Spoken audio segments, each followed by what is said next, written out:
Salut à tous, j'espère que vous allez bien. Aujourd'hui on se retrouve pour une petite vidéo sur Success City Whitelist. Aujourd'hui je vais vous présenter un petit peu le serveur, vous montrer un peu les nouveautés et un petit peu la méta actuelle. Là je me suis mis directement au niveau des différents quartiers un peu afro-américains du serveur. Donc là on est devant le quartier de South Central, donc de la série Snowfall. On a donc tout un espace ici pour la vie on va dire de ces quartiers là, avec une extension de Forum Drive qui est ici. Là, on a un petit skatepark avec des positions pour faire des petits bras de fer, donc pour que les groupes rivaux puissent se voir, etc. Là, juste ici, on a Campton, donc pareil, un autre quartier de gang. Je vais éviter de rester 8 heures dessus, mais voilà. Donc là, on est au niveau de Campton, c'est assez grand, ça remplace en fait le quartier Families. Au niveau donc du serveur en lui-même, je vais vous parler rapidement des petits points concernant la gestion des personnages et la gestion des véhicules de manière générale. On va voir ensemble deux trois points sur la partie métier et je vous referai aussi un petit topo sur l'illégal. Alors déjà pour commencer, au niveau de la gestion des persos, donc on est sur un nouveau pack de vêtements où on est que sur du non brandé, donc c'est que des vêtements qui sont autorisés par 5M. On a un giga pack, vraiment un très très gros pack, et avec surtout des vêtements qui peuvent plaire à tout le monde. On a aussi bien des vêtements pour des gangs, pour des cartels, pour des citoyens. On en a énormément. On en a 800 pour les hauts. On en a 300 pour des sous-vêtements. On en a 400 pour des pantalons, etc., etc. On a donc tout le script avec les items, comme on peut le voir, les pantalons qui sont visibles, les torses qui sont visibles, donc des images pour chaque élément. Et donc sur le serveur, on a voulu faire un peu un truc différent sur la partie vestimentaire. On a donc plusieurs magasins, et en fait l'objectif c'est un peu de faire comme dans la vraie vie. Régulièrement, vous n'allez pas souvent dans un seul magasin pour vous habiller. Et ben là c'est un peu le même délire. Vous avez des magasins de luxe, des magasins de sport, des magasins de seconde main. Et en fonction de ce que vous avez besoin, bah, vous allez devoir faire un petit peu vos courses à gauche, vos courses à droite, etc. Le petit truc en plus, c'est que nous on a rajouté on va dire une sorte de petit magasin bonus, donc qui est le Success City Shop. Vous pouvez pas vous tromper, ça se trouve ici. C'est en fait un petit magasin où on s'est dit, on a beaucoup de vêtements, peut-être même beaucoup trop pour être honnête. Faut trouver un moyen ludique de rendre le truc un peu cool et que les joueurs puissent découvrir des choses régulièrement. En fait, toutes les 2 semaines, on change la collection des vêtements. Donc, par exemple, là, j'en ai mis quelques-unes. Donc, on peut le voir, il y a des vestes, il y a des t-shirts, il y a un petit peu de tout. Et en fait, c'est pour donner une histoire un peu de rareté en disant que les vêtements qui sont présents là, dans 2 semaines, ils seront pas là et ce sera d'autres vêtements qui vont prendre le relais. D'où l'intérêt de prendre le temps de régulièrement d'aller checker les magasins, d'acheter ces vêtements même à l'unité pour pouvoir refaire des tenues par la suite avec tous les items que vous avez achetés. Ensuite, sur la gestion des personnages, on a donc toute la partie hygiène. Vous pouvez le voir à ma droite, on a un HUD, donc un HUD un peu standard sur la bouffe, la vie, etc., l'armure. Et juste au-dessus, on a l'HUD d'hygiène que vous pouvez modifier sans trop de problème avec cette petite commande. Et en fait, grâce à ça, vous allez pouvoir bouger votre HUD, le mettre où est-ce qu'il vous arrange en fonction de votre PC, de votre jeu, etc. Là, dans mon cas, donc, je l'ai mis à droite pour que tous les HUD, on va dire, sont plus ou moins au même endroit. Comme on peut le voir, on a trois ronds. Le premier, c'est sur la partie douche. Le deuxième, c'est pour les, on va dire, les gros besoins. Et le troisième, c'est pour la petite commission. À savoir, donc, sur la map, vous avez des petites zones en vert qui sont des zones d'hygiène qu'on a placées un peu partout. Il y en a aussi dans certaines entreprises. Et surtout, vous pouvez aussi en placer dans vos maisons. Donc vous allez pouvoir avoir vos douches, avoir vos toilettes, tous ces petits trucs-là. Et pour gérer tous ces points-là, il faut des items. Donc là par exemple, on voit quand je prends une douche, ça m'utilise du gel douche et du shampoing. Donc on arrive souvent sur certains serveurs où les personnages, on a l'impression qu'ils sont immortels. Vous pouvez farmer de la coque pendant 10 heures sans avoir envie de pisser. bah là, entre guillemets, vous allez devoir vous en occuper et sinon ça va avoir un vrai impact dans le jeu. Si vous prenez pas de douche, vous allez avoir des mouches autour de vous. Si vous n'allez pas faire la grosse commission, votre perso va lâcher des caisses, littéralement. Il va péter en boucle, donc ça peut être assez spécial, imaginons sur une scène illégale ou autre. Et si par exemple vous avez envie de pisser, et ben en fait vous pouvez être amené à convulser. Donc, par exemple si vous conduisez, bah, ça va vous lever les mains, et donc ça veut dire que votre personnage touche plus le volant, et inconsciemment vous allez pouvoir avoir des accidents. Donc ça c'est pour la partie hygiène, etc. Un autre point qui est super super cool, c'est sur la partie persistante des personnages. On a tous vu sur certains serveurs des personnages où les gens se déconnectent un peu n'importe où, en mode bon bah c'est pas grave. Là c'est pas le but, parce qu'en fait, là par exemple devant moi j'ai un de mes collègues, je lui ai demandé de se déconnecter. Hop, il vient de se déco, on le voit dans la petite liste Keyron Saint left exiting, et on voit bien son personnage encore présent. Pourquoi on a ça? En fait, le but c'est de se dire ok tu t'es déconnecté, très bien.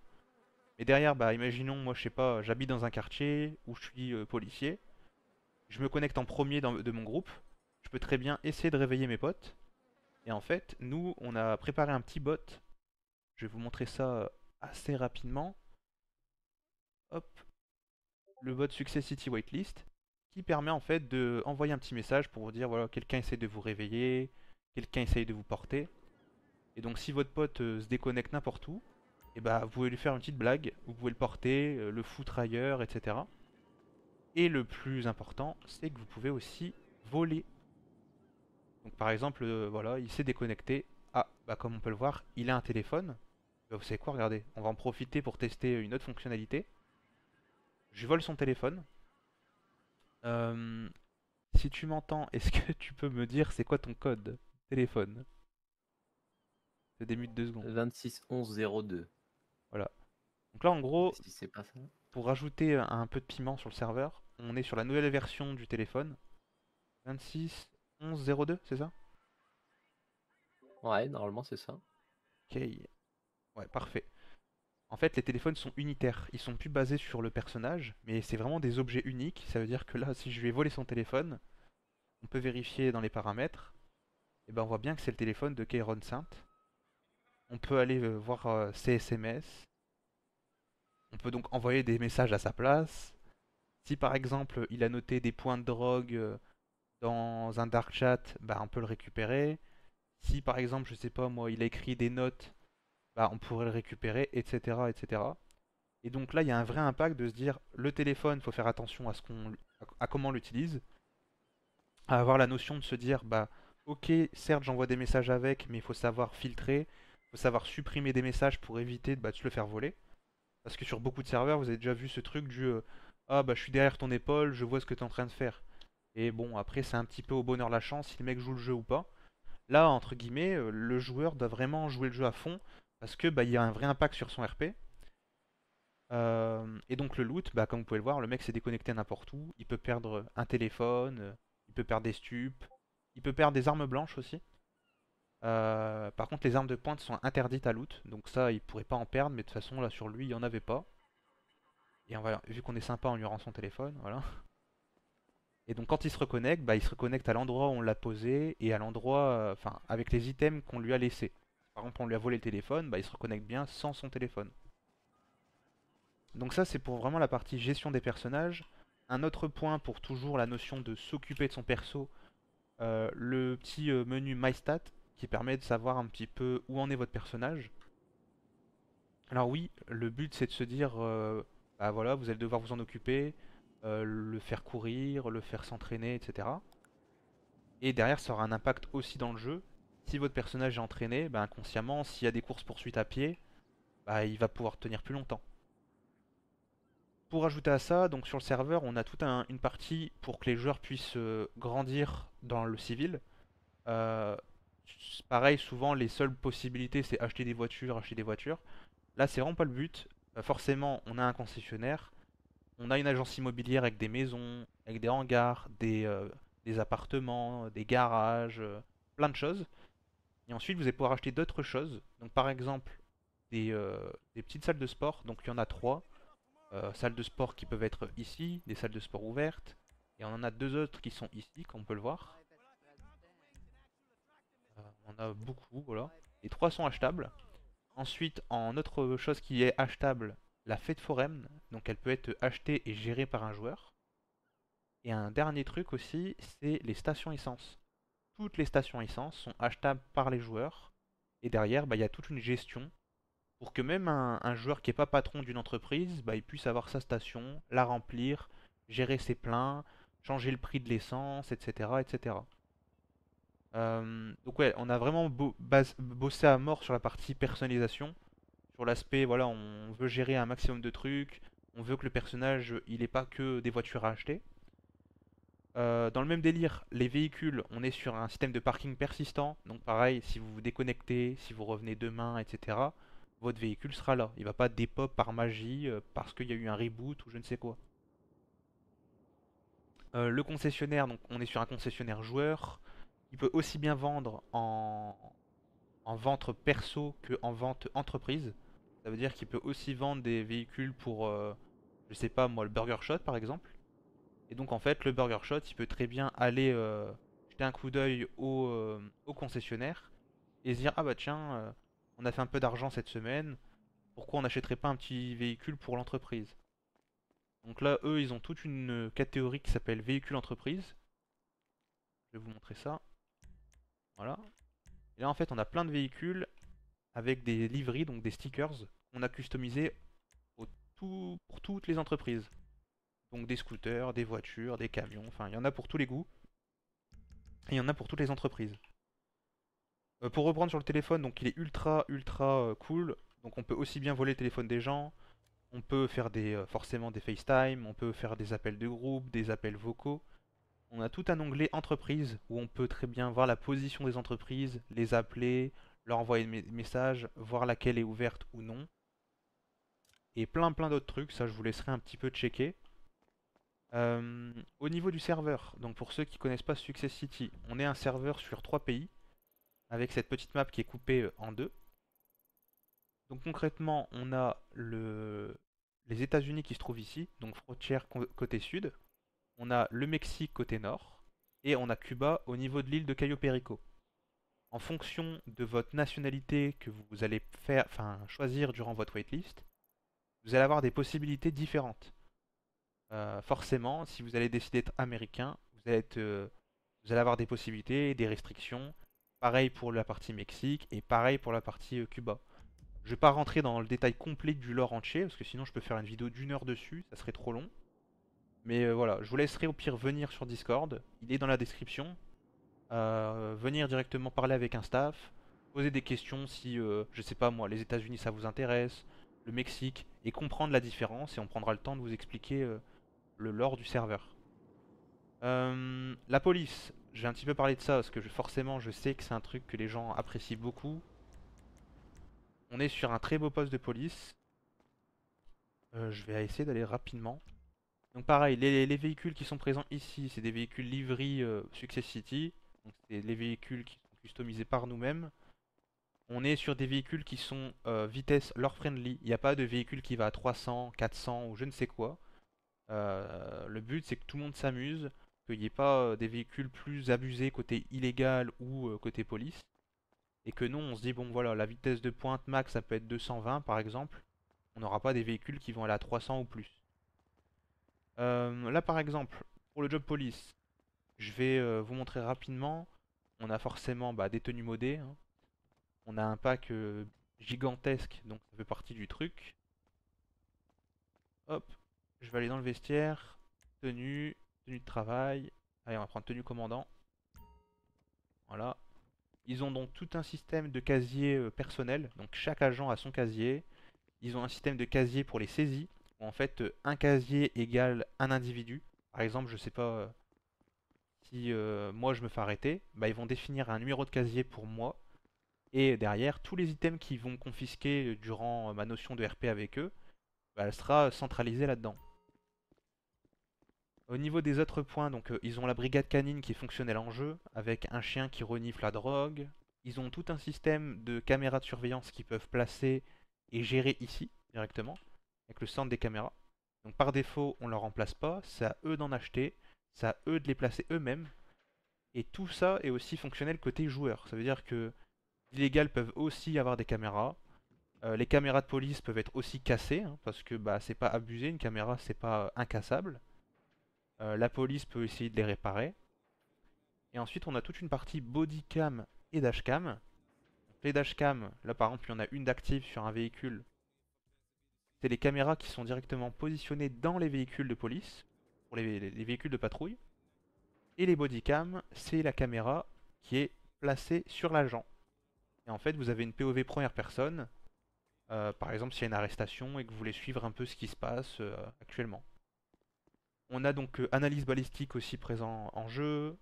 On a des tests physiques qui sont directement présents aussi in-game. Un autre point, vu que je suis au niveau du garage, je vais vous le montrer vite fait. En général, ça fait un petit peu son petit truc. On a parlé de véhicules entreprise au niveau du concessionnaire. Pourquoi aussi pour la police? En fait, au lieu d'avoir une banalisée souvent qui est connue de tous parce qu'ils l'ont sorti un peu trop souvent, bah là ils peuvent acheter n'importe quel véhicule au niveau de la concession et le banaliser eux-mêmes. Ils ont un petit menu ici qui leur permet en fait assez rapidement de foutre des gyros et derrière bah, de le placer sur le véhicule. Là je vous montre très très rapidement, pas me prendre la tête. Voilà. Et voilà. Donc en fait ils peuvent faire des voitures banalisées très très facilement et ça c'est cool. Au moins ça évite d'avoir des véhicules qui se font baiser trop facilement. Ensuite, un autre point pour éviter les fameuses courses-poursuites qui terminent en pit à 800 km/h, et ben nous on leur a mis un système de grappleur. L'objectif c'est quoi? C'est que les policiers, alors, tac, ils installent un grappleur sur leur véhicule. Donc en fait c'est un élément qu'ils mettent sur leur pare-buffle. Et derrière, s'ils sont en course-poursuite, ils peuvent sortir le grappleur avec une petite touche. Et en fait, l'objectif, c'est d'essayer de récupérer, par exemple, la roue arrière du véhicule. Bien évidemment, je suis très mal parti. Et en faisant une petite boucle, tac. Donc le but, c'est d'essayer de juste se rapprocher de la roue pour que le véhicule soit pris. Hop. Là derrière, ils peuvent tirer le véhicule et le bloquer.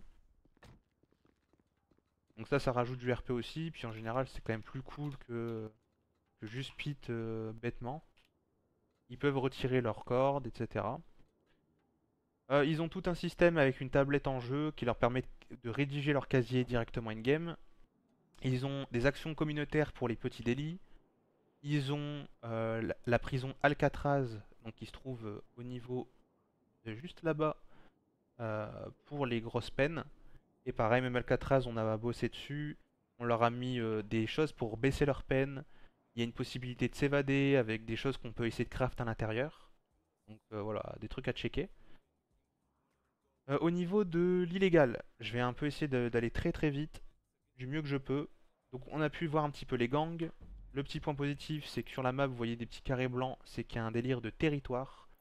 Les groupes vont pouvoir essayer de revendiquer leur territoire en RP, en revendant des stupéfiants, en taguant des zones, etc. On a des disponibilités aussi bien en tant que gang qu'en tant qu'MC. Donc on a pris deux MC, donc c'était notre choix. On a choisi d'en prendre deux. Le premier qu'on a placé côté États-Unis, qui est les Sons of Anarchy, qui se trouve ici. Voilà. Et le deuxième, qui est les Mayans, qui se trouve au niveau de la maison des O'Neill. Ça fait déjà 19 minutes, je vais essayer d'accélérer, hein. Le problème, c'est que si je dois faire une vidéo complète du serveur, honnêtement, je pense que j'en ai pour au moins 3 heures. Donc voilà, ils ont tout le truc qui a été refait. Il y a des sérigraphies Mayans à l'intérieur, des salles qui ont été recustom. Enfin bref, c'est très grand, c'est très stylé. De toute manière, à vous de visiter, honnêtement. C'est toujours le même truc, hein. On a aussi mis des véhicules import pour les bikers, parce que souvent c'est un peu les types de groupes qui sont le moins privilégiés sur ce genre de truc. Donc on leur a sorti 4 motos. Je vais essayer de vous montrer rapidement. On a celle-là. On a celle-là. Heureusement que je connais les commandes par cœur. Pour aller vite. Et la dernière qui est celle-là. Donc voilà. Des belles motos, pareil avec des sérigraphies et des stickers super cool. Le job mécano, pareil, qui a été refait entièrement avec tout un système où le client peut faire un devis in-game et derrière les mécanos doivent faire des vraies actions sur les véhicules et ils peuvent être à plusieurs dessus. C'est-à-dire que les mecs peuvent être à deux trois en train de changer les roues, changer les capots et tout. Donc pour les fans de mécanique, ça c'est top. Au niveau des cuirs des bikers, et bah pareil, même ça on l'a modifié. On s'est embêté jusqu'à ce point-là. Hop, je vais essayer de vous montrer ça de manière très rapide. Voilà. On a des cuirs pour les Mayans, qui sont plutôt jolis. Et on a fait la même chose pour les Sons. Donc voilà, on a des beaux petits cuirs sympathiques. Honnêtement, ça peut plaire à beaucoup de gens. Côté organisation, il y a de la place aussi. On a des villas côté Mexique. Forcément, il n'y aura pas de gang côté Mexique, ce sera que des cartels. On a facilement 3-4 villas. Et le dernier point, c'est Cuba. Donc Cuba, c'est énorme sur le serveur. Il y a énormément de choses dessus. Il y a un système de pêche illégale. Il y a la prison qui est Guantanamo dessus. Ils ont la Guardia qui est une sorte de milice sur l'île. Ils ont tout un système qui est vivant sur l'île. Des habitations qui sont achetables. Toute une zone commerciale avec supérette, magasin, garage, enfin vraiment la totale. Là, on passe devant les Fastbox qui sont les petits colis Amazon qu'on a mis sur le serveur. Comme ça, les gens peuvent envoyer des items entre eux. Et on a deux villas. Non pas une, mais deux. L'intérêt, c'est qu'on puisse avoir deux groupes illégaux sur l'île. Pour pas qu'on ait juste un cartel de caillots. Non. Ça sera deux groupes avec deux noms distincts et ils pourront être sur l'île et faire ce qu'ils ont à faire dessus. Il y a énormément de choses dessus. Il y a pas mal de jobs. Des jobs de restauration, des jobs de mécano, des jobs de protection. Beaucoup de trucs. Pour la partie illégale, allez, on reprend. Je vais vous faire une énumération de tout ce qu'il y a, parce que si je vous montre chaque activité, j'en ai pour 8 heures. Mais au moins, ça vous donne un ordre d'idée, c'est le but. Au niveau des braquages, braquage de PNJ, braquage d'ATM, il y en a deux manières de le faire. Braquage de supérette, braquage de maison, braquage de train, braquage de bijouterie, braquage de banque, à savoir donc Flicka. Et ensuite, on a donc braquage de banque centrale, qui est un nouveau braquage qu'on a mis en place. Et pour terminer, on a aussi braquage de yacht. Le système de drogue est immersif. Vous avez un vendeur d'informations qui vous permet de commencer à bosser dans l'illégal dès vos débuts. Le vendeur d'informations se trouve sur Cuba, donc il va falloir se débrouiller à y aller. Et il vend que des infos pour la weed. Tout le reste, vous allez devoir vous débrouiller en jeu. Mais au moins, vous pouvez amorcer votre session dans l'illégal tout doucement comme ça. Donc plusieurs types de drogues, weed, coke, meth pour les drogues principales, avec des systèmes de cartes d'accès, de PNJ, d'outils à récupérer, c'est très compliqué. D'autres possibilités de drogue, donc le crack, l'héroïne et les champis. Pour les armes, pas de PPA et surtout interdiction de porter une arme côté États-Unis et Mexique. Sur Cuba, le port d'armes est autorisé, mais il n'y a pas de PPA ni d'armerie. Et donc, la seule manière de récupérer une arme, c'est de le faire de manière illégale, à savoir via une fabrication d'armes, donc du craft. Il faut trouver des matières premières, les acheter, et ensuite, via une usine de fabrication, fabriquer vos propres armes. On a donc un système de go fast un peu différent, la pêche illégale, comme j'ai pu le dire, des missions de tueur à gage, du blanchiment, enfin, honnêtement, il y en a pour tous les goûts. Autant si vous voulez faire de l'action un peu plus orientée farm, que des braquages, que ci, que ça. Il y en a pour tous les goûts. La police, honnêtement, pareil, je peux pas tout vous montrer, mais j'ai essayé de vous expliquer du mieux que je pouvais quelques détails. Si la notion de voilà d'immersion et le fait que vos personnages, vous pouvez aller jusqu'au bout du truc, sur la partie hygiène, sur le fait de ne pas se déconnecter n'importe où, de faire attention à ce que vous faites avec vos inventaires, de faire attention à pas dormir n'importe où, de faire attention à votre téléphone, tous ces trucs-là, et bah là c'est vraiment les points que nous on essaye de focus un maximum. On reste disponible, ça veut dire que sur Discord vous avez accès au channel ticket, donc si vous avez des questions, que ce soit pour vous, pour un groupe, ou pour un job, bah, vous ouvrez un ticket, vous posez vos questions, Insta vous répondra, et si c'est compliqué, on vous convoquera pour en parler. Voilà tout, je vais pas aller plus loin parce que sinon ça peut être trop long. Je vous remercie en tout cas de m'avoir écouté. J'espère en tout cas que ce que je vous ai montré vous a donné un minimum un petit peu envie. Et puis je vous dis bon jeu. Petite parenthèse, je suis un peu con, je vous ai pas dit, le serveur ouvre officiellement le 13 juin. Le 13 juin, donc c'est un vendredi. Je vous poste la vidéo le 23 mai, donc vous avez à peu près 3 semaines. Ouais, on est vendredi, donc il y a tout pile 3 semaines. Vous avez 3 semaines pour passer vos waitlists, envoyer vos dossiers, etc. L'objectif pour nous, c'est qu'on ait déjà pas mal de waitlists et pas mal de jobs et de groupes repris avant l'ouverture. Comme ça, dès le premier jour, bah, il y a des gangs qui vont pouvoir jouer, les gens vont pouvoir reprendre leurs entreprises, et en fait, le serveur va pouvoir démarrer dès le jour 1. Voilà tout. Donc 13 juin, ça sera réécrit dans la description. Et puis voilà. Je vous dis bon jeu et à plus tard.